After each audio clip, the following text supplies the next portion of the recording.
rafiki yangu Waziri Kipchumba alikuwa senator. Tumetembea na yeye hapa karibu sijui mara ngapi. Na kila wakati tulikuwa tukikuja ilikuwa ni wakati wa kilio. Kusema mtoto ameuliwa, mzazi amefanyiwa hii na hile. Tulikuwa tu tunaomba Mungu na hatukujua kwamba kuna siku kama siku ya leo ambapo tutakuja kushukuru Mwenyezi Mungu na kuweka mikono juu na kusema asante kwa amani ambayo imepatikana hapa Toto. Kwa hivyo wakati Mheshimiwa Kisanga alinieleza akaniambia tuna maombi ya kumshukuru Mungu kwa amani ile imepatikana na kumuomba kwamba amani hiyo idumu milele na milele, nilisema mpaka nitafika hapa siku ya leo nijumuike na nyinyi, nifurahi na nizidi kusema Mwenyezi Mungu ambaye ameleta amani hiyo azidi kuibariki eneo hili. Na niwashukuru wote ambao wamefanya kazi yao kwa uadilifu na kuhakikisha kwamba eneo hili sasa linaweza kutulia, watoto wanaweza kusoma, wazazi wanaweza kufurahia. Wale wote ambao wamefanya kazi yao, mimi naomba tu Mwenyezi Mungu awabariki na azidi kuwainua. Hata nyinyi kanisa ambao ile kazi ambayo mmefanya imetajwa hapa siku ya leo, mimi nataka niwavulie kofia na niwaambie asanteni sana kwa ile kazi ambaye mmefanya. Wakati mmekaa hapo mbele, nimewaangalia mpaka nikakumbuka neno la Mungu katika Mathayo 5:9 ambaye nasema blessed are the peacemakers for they will be called the sons of God. Kweli nyinyi ni watoto wa Mungu, kanisa letu hapa katika Kerio Valley.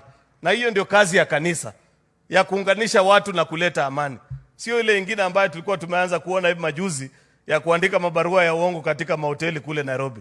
Mimi sifikiri hiyo ndio kazi ya kanisa. Kazi ya kanisa ni hii ambayo tunaona leo, ambaye wale mandugu walikuwa wamekosana, walikuwa wanapigana, wanashikanishwa mpaka wanakuwa kitu kimoja kama vile nyinyi mmefanya hapa siku ya leo. Kwa hivyo kanisa, mimi ninawapongeza sana na kuwaambia Mwenyezi Mungu azidi kuwainua.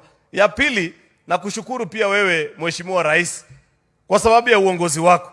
Mara mingi mimi najua watu walikukejeli, wakakupigia kelele, wakasema pengine hata umelemewa, kwa sababu nakumbuka baada ya miezi tu michache wakati umechaguliwa kulikuwa na mambo mengi sana mabaya yalikuwa yanaendelea hapa.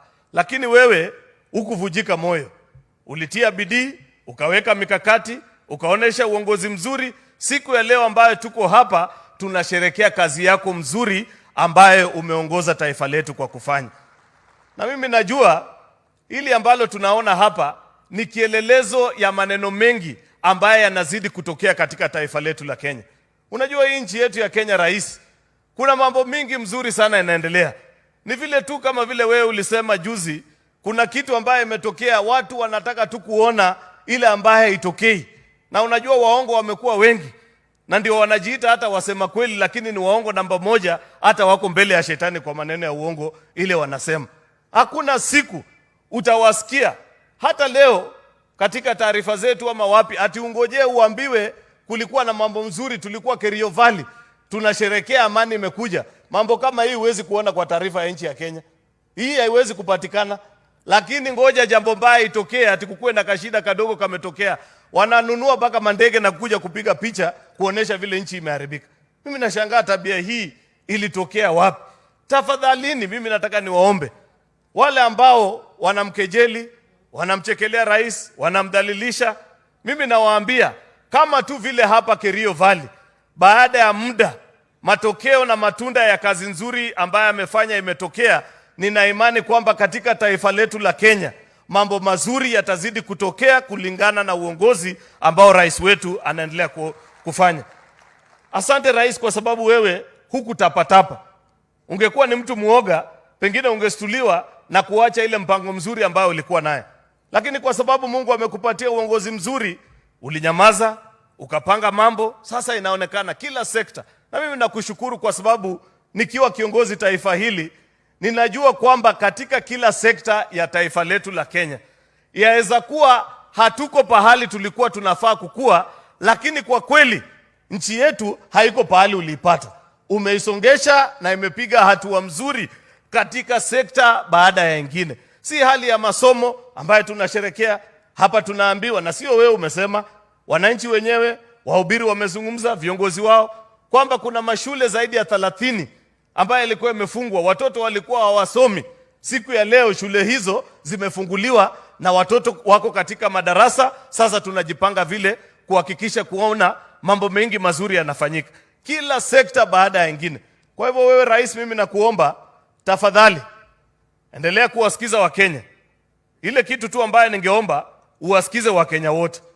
Unajua kuna tabia imetokea Kenya ambaye kuna watu wako na sauti kubwa kushinda wengine. Wakiongea watu wanafikiri hao peke yao ndio wako na shida na pia wako na sauti kushinda wengine.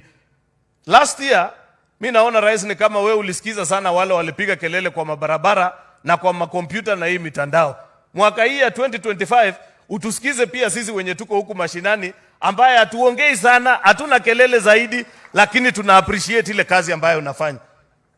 Because isipochunga rais atakuwa ni mtu wa kusikiza tu wale, na ni watu wakora tu wanakaa kwa mahoteli hapo na kuandika maneno mingi, na ni watu pengine hata ukifika huku nyumbani hawawezi kuwa hata kiongozi wa deep, lakini akiandika Kiingereza kwa internet unafikiria ni mtu ya maana sana, na maneno kidogo kidogo ambaye wanatueleza kila siku. Kwa hivyo mimi nakuomba Mheshimiwa Rais, nikimaliza mwaka huu, wewe weka focus yako kwa wananchi na tatizo lao, yale ambayo walikuambia wakati ulikuwa unazunguka Kenya hii ukiomba kura, zile ahadi ulitoa ya kuhakikisha kwamba kila Mkenya anaweza kutibiwa akienda hospitali, kila mtoto anasoma, kuna pesa katika mifuko ya wananchi wa kawaida.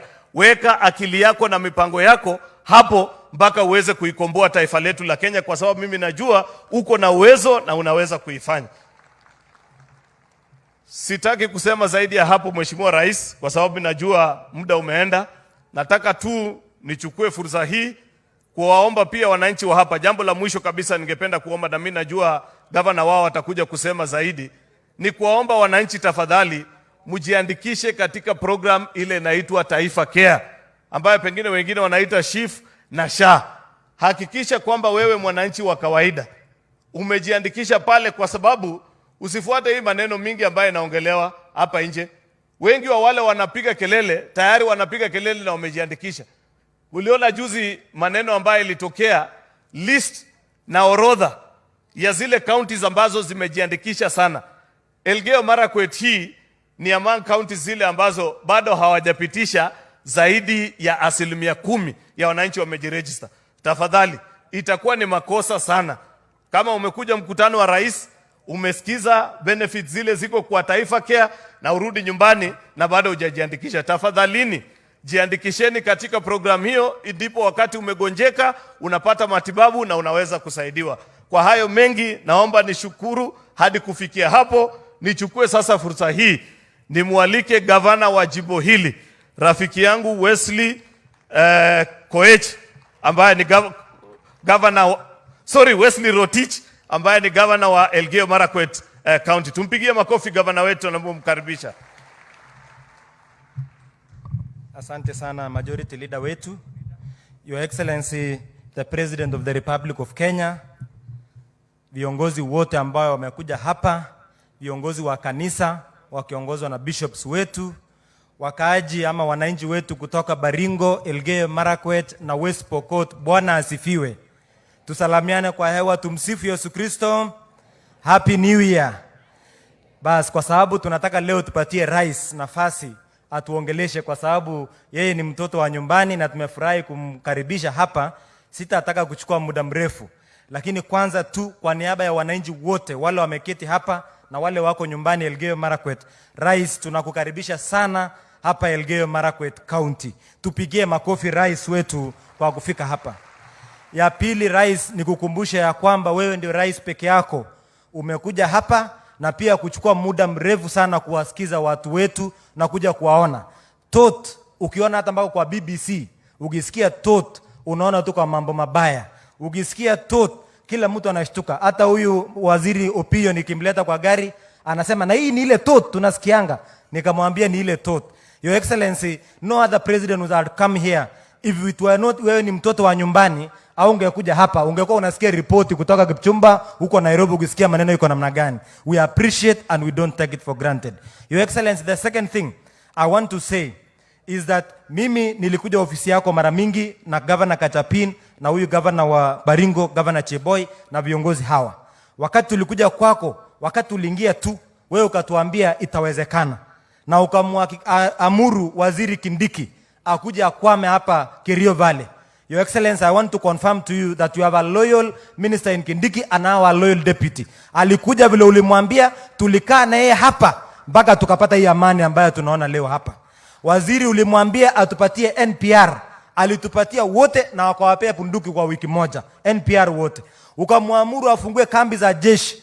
Mimi hata na Kachapini na huyu Cheboy tukaambiwa tulete matinga usiku ya kuunda makambi ya jeshi. Ikafanyika makambi zote za jeshi. Your Excellency, ukamwamuru all police stations siende Kerio River, wote ikafanyika. Your Excellency, tukakuomba sub county ya hapa na tukakuomba ya pale Kolowa, ukatupatia yote. Your Excellency, hizi kazi yote haijakuja bure. Zamani ule waziri mwingine alikuwa anakuja hapa kwa AIC, anatutisha, anasema nyinyi mnanunua bunduki, anatutisha 5 minutes, anasema hali ya hewa imeharibika, anajiendea bila kufanya chochote. That is why we lost so many people here. But because of your meticulous leadership, Your Excellency, today we are celebrating peace. 1 year ago hapa tot atungefanya kitu kama hii. 2 years ago atungefanya. Lazima tushukuru wakati uko hai, tuseme asante. Ama namna gani?